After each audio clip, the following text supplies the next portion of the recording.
No a keď uvidíme ešte dokonca aj tie sploštené krivky a uvidíme naozaj úbytok pacientov v nemocniciach, tak potom proste jasné a budú písať ďalej a však nech si píšu. Ja im fakt budem ďakovať. Ja verím, že ten, čo to teraz napísal, v júni môj PCR test proste bude na ňo použitý, lebo ten COVID bude mať. A ja sa na to teším, ďakujem mu, proste zarobí mi 5 eur a ja sa strašne teším z tohto.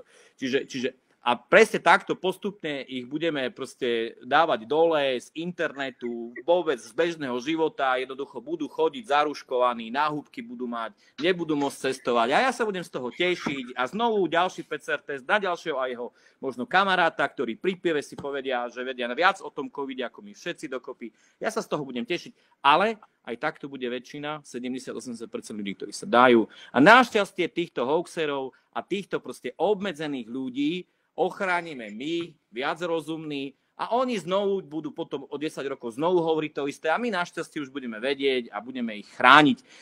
Majú veľké šťastie, že je tu kopec rozumných ľudí, ktorí chcú ich chrániť, nielen seba. No a preto proste títo ignoranti, títo samolúbi, sebci, proste internetoví králi, ktorí sedia doma, nemajú iné problémy, môžu si takto vypisovať aj pri našej dlhosiahlej dvojhodinovej diskusie. Lebo sú rozvojové krajiny, kde proste bude naozaj problém a nie každý má Európsku úniu.